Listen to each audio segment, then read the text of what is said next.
বন্ধুরা, খুব ভালো করে লক্ষ্য করুন।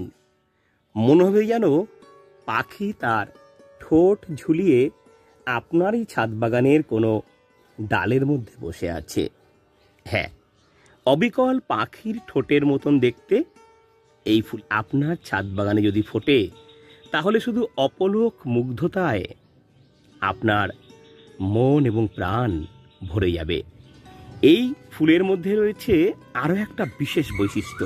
ঠোঁটের উপর থাকে চোখ, সেই চোখের মধ্যে রয়েছে মণিও। তাই এই ফুলের আরেক নাম নয়নমণি।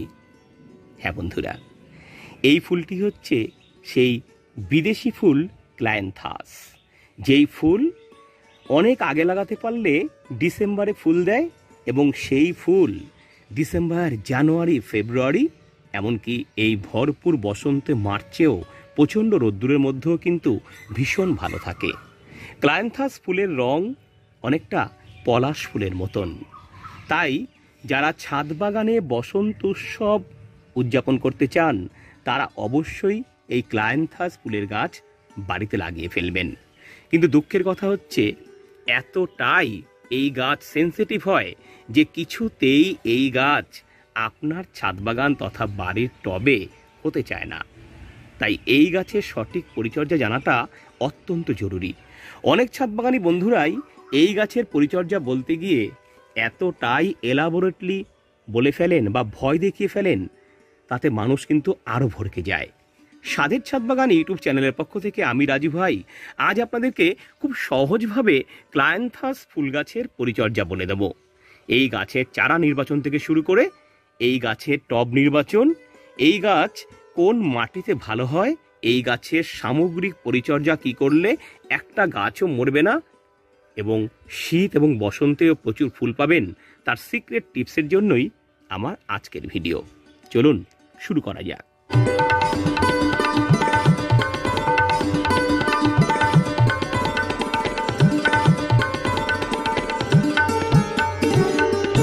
এই ফুলের গাছ আপনি অবশ্যই অক্টোবর মাসে এবং নভেম্বর মাসের শুরুর দিকে বসিয়ে ফেলবেন। চারা নির্বাচনের ক্ষেত্রে আপনাকে যত্নবান হতে হবে, কেননা এই গাছের রুট ডেভেলপমেন্ট খুব স্লো গতিতে হয়। তাই ছোট্ট চারা আমরা একেবারেই কিনব না। 2 ইঞ্চি টবের চারা কিনুন, থামপটের চারা না কিনে। থামপটের চারা কিনে সেটাকে আস্তে আস্তে বড় করা যতটা কষ্টসাধ্য, ঠিক ততটাই সহজ ব্যাপার যদি একটু বড় চারা একটু দাম দিয়ে কিনতে পারেন। তাহলেই কিন্তু আপনার ছাদ বাগানের ক্লায়েন্থাস একটা চারাও কিন্তু মরবে না। এবার এই ক্লায়েন্থাসের চারা আপনি কোন টবে লাগাবেন? মনে রাখবেন, ক্লায়েন্থাস ফুলের গাছটা বারবার রিপোর্টিং পছন্দ করে না। আপনাকে প্রথমেই যেই টবটা চুজিং করতে হবে, সেই টবের মধ্যে কিন্তু ক্লায়েন্থাসকে কদিন রেখে তারপর আপনাকে ফাইনাল পটিং করে ফেলতে হবে। তাই ফাইনাল পটিং করার জন্য গাছটাকে খুব বড় টবে লাগানো যাবে না। 8 ইঞ্চি টব হচ্ছে ক্লায়েন্থাস গাছের জন্য একেবারে উপযুক্ত একটি টব। কেউ কেউ এই গাছ 6 ইঞ্চিতেও করতে পারেন। হ্যাঁ, 6 ইঞ্চি বা 8 ইঞ্চি যাতেই করুন না কেন, এই গাছকে কিন্তু বারবার রিপোর্ট করা একেবারেই যাবে না। চেষ্টা করবেন যেগুলো গ্লাস টব আছে সেইগুলোতে না করে যেগুলো মালসা টব বা যেগুলোর উপরের ডায়ামিটারটা নিচের থেকে একটু বড় হয় তাতে করতে, কেননা তাহলে জলটা কিন্তু খুব তাড়াতাড়ি সরু জায়গা থেকে বেরিয়ে যেতে পারে।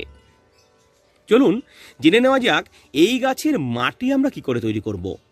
ক্লায়েন্থাস গাছ, আমি আরও একবার বললাম, এই গাছ খুব ওয়াটার সেন্সিটিভ এবং এই গাছের রুট কিন্তু অন্য গাছের চেয়ে অনেকটাই আলাদা। এই গাছের রুট ডেভেলপমেন্টে অনেক বেশি সময় লাগে। এই গাছের শেকড় একেবারে সরু চুলের মতন হয়।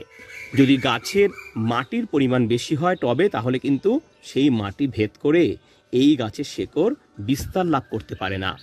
তাই আমি যেটাতে করেছি এই গাছ, সেটা হচ্ছে 1 ভাগ মাটি, 1 ভাগ ভার্মিকম্পোস্ট আর 1 ভাগ মোটা দানা বালি। আর এই মাটির মধ্যে দিয়ে দিয়েছি 1 মুঠো জৈব সার। যেই জৈব সার আমি বানানো শিখিয়েছি সেই জৈব সার মেশালে কিন্তু হবে না। এক্ষেত্রে জৈব সারের মধ্যে আপনাকে বাদাম খোলকে প্রাধান্য দিতে হবে। আপনারা যদি পারেন 2 চামচ বাদাম খোল, 1 চামচ হাড়ের গুঁড়ো, 1 চামচ শিংকুচি, 1 চামচ খুরকুচি, 1 চামচ নিম খোল, 1 মুঠো ভার্মি কম্পোস্ট, 1 চামচ রক্ত সার আর 1 চামচ বায়ো পটাশ বা 1 কাপ কলার খোসা ভালো করে একসাথে মিশিয়ে যেই জৈব সারটা তৈরি হবে সেই জৈব সার থেকে 1 মুঠো জৈব সার একটা 8 ইঞ্চি টবের মাটির মধ্যে দিয়ে আপনারা এই গাছের মাটি তৈরি করবেন।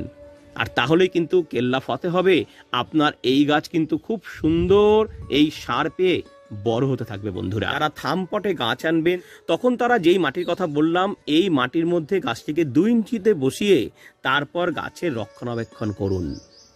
শীতকালে একটু আলো জ্বালিয়ে দিতে পারলে খুব তাড়াতাড়ি গাছ কিন্তু বাড়বে, অর্থাৎ যে একটু লাইট থেরাপি অ্যাপ্লাই করতে পারলেই গাছের ডালগুলো খুব তাড়াতাড়ি বাড়বে। বন্ধুরা, এইবার এই গাছের যখন শেকড় নিচ থেকে বেরিয়ে আসবে টবের, ঠিক সেই সময় আপনারা এই গাছটিকে একেবারে 6 ইঞ্চি অথবা 8 ইঞ্চি টবে প্রতিস্থাপন করে দিন।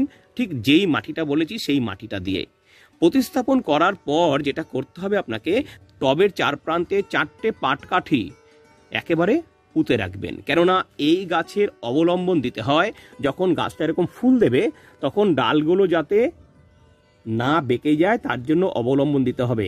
আমরা 4টে পাটকাঠি যদি ঢুকিয়ে রাখতে পারি, সেই পাটকাঠির যেটা ছিদ্র তৈরি করবে সেই ছিদ্রের মধ্যে আমরা পরবর্তী দিনে কিন্তু অবলম্বন দিতে পারবো, তাই ওটা আপনাকে করতেই হবে।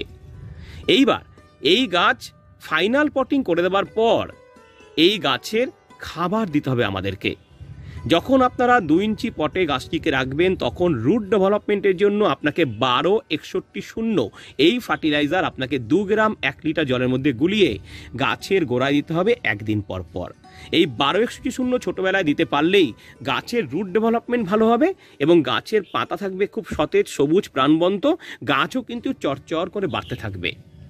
গাছ বাড়ার পর যখন তাতে নতুন পাতা আসবে ঠিক তখন থেকে আপনারা শুধুমাত্র একটাই ফার্টিলাইজার দেবেন, সেটা হলো 10-26-26 ফার্টিলাইজার। সপ্তাহে 3 দিন মাত্র 2 গ্রাম 1 লিটার জলে গুলে এই 10-26-26 ফার্টিলাইজার দিতে পারলেই আপনার ক্লায়েন্থাস গাছ আপন মনে বাড়তে থাকবে এবং ঠিক জানুয়ারি মাসে গিয়ে আপনি এইরকম পাখির ঠোঁট, পাখির নাক, পাখির চোখের মতো অবিকল ফুল পাবেন, যেই ফুল দেখতে আপনার ছাদ বাগানে আসবে পাখিরা।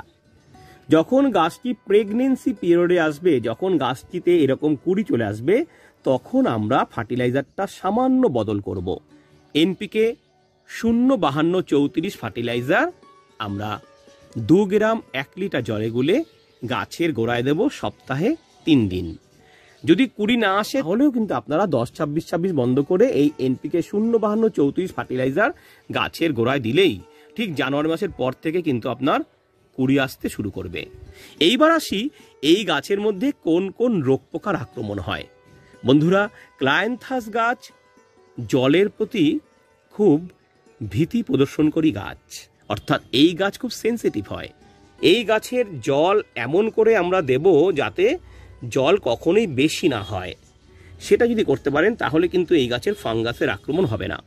আর ফাঙ্গাসের আক্রমণ যাতে না হয় তার জন্য আপনারা ব্যাবিস্টিন বা কার্বনডিজিম গ্রুপের যে কোনো ফাঙ্গিসাইড সপ্তাহে 1 দিন 2 গ্রাম 1 লিটার জলে গুলে গাছের গোড়ায় দিতে এবং গাছের পাতাতেও স্প্রে করে দিতে।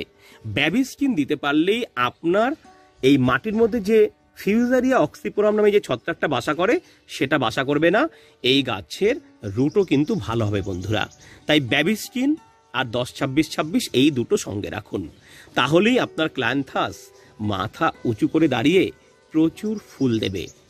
এক্ষেত্রে ক্লায়েন্থাস গাছের জন্য আরও কিছু সতর্কতা অবলম্বন করতে হবে আমাদের।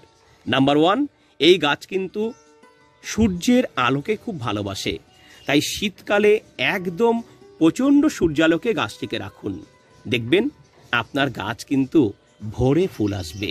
মাইক্রোনিউট্রিয়েন্টের প্রভাব এই গাছে রয়েছে।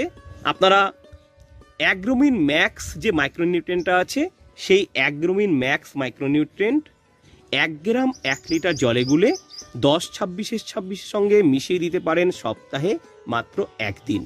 সপ্তাহে 1 দিন এই মাইক্রোনিউট্রিয়েন্ট দিলে গাছের পাতা থাকবে সবুজ, সতেজ এবং প্রাণবন্ত, ফুলও আসবে খুব তাড়াতাড়ি এবং কুড়িগুলো অনেক সময় হলুদ হয়ে ঝরে পড়ে, সেটা কিন্তু ঝরবে না। এইবার আসবো এই গাছের মধ্যে কোনো পোকার আক্রমণ হয় কিনা। বন্ধুরা, এই গাছের পাতার মধ্যে যেহেতু এইরকম ফাঁকা ফাঁকা পাতা থাকে এরকম, তাই এই গাছের পাতার মধ্যে কিন্তু খুব বেশি পোকার আক্রমণ হয় না। মাকড়ের একটু আক্রমণ হয়। 1 ml কাকা পেস্টিসাইড 1 লিটার জলে গুলে যেই সপ্তাহে দেবেন, পরের সপ্তাহে কনফিডার পেস্টিসাইড 1 ml গুলে এই গাছের পাতার মধ্যে স্প্রে করবেন। এই দুটো অল্টারনেটলি করতে পারলেই আপনার গাছের পাতার মধ্যে কোনো পোকার আক্রমণ তো হবেই না, গাছের পাতাও থাকবে খুব সুন্দর, আর গাছের মধ্যে কিন্তু কুড়িও আসবে খুব তাড়াতাড়ি। এভাবেই এই ক্লায়েন্থাস গাছের পরিচর্যা করুন। এক অদ্ভুত গাছ, আপনার ছাদ বাগান তো ভরিয়ে দেবেই, আপনার মনও ভরিয়ে দেবে। আর এই ক্লায়েন্থাস ফুল দেখতে ছুটে আসবে নানান রকম পাখিরা, আপনার ছাদ বাগানে ছুটে আসবে নানান রকম উপকারী পতঙ্গ, মৌমাছি, প্রজাপতি, যেগুলো পলিনেশন প্রক্রিয়াকে ত্বরান্বিত করতে সাহায্য করবে। আসুন এই গাছটিকে আমরা অবশ্যই আগামী বছর চাষ করি। কোথা থেকে চারা সংগ্রহ করবেন সবটাই আপনাদেরকে বলে দেব। তাই বসন্তের ফুল ক্লায়েন্থাস অন্তত 1টা বা 2টো চাষ করুন বাড়িতে, আপনার মন ভরে যাবে, কথা দিলাম। এইরকম শর্টকাট টিপস এবং এইরকম নানান রকম গাছের সাথে পরিচিত হতে সাবস্ক্রাইব করুন স্বাদের ছাদ বাগান ইউটিউব চ্যানেলকে। আর আমার ছাদ বাগানের এই ক্লায়েন্থাস চারার জন্য একটা লাইক কিন্তু অবশ্যই দেবেন। তারা কিন্তু এই তাদের সুন্দর চোখ দিয়ে আপনার এই লাইকগুলো দেখতে পাবে এবং কমেন্টসগুলো পড়তে পারবে। আসুন বন্ধুরা, আজ এই পর্যন্তই, দেখা হবে নতুন ভিডিওতে। ধন্যবাদ।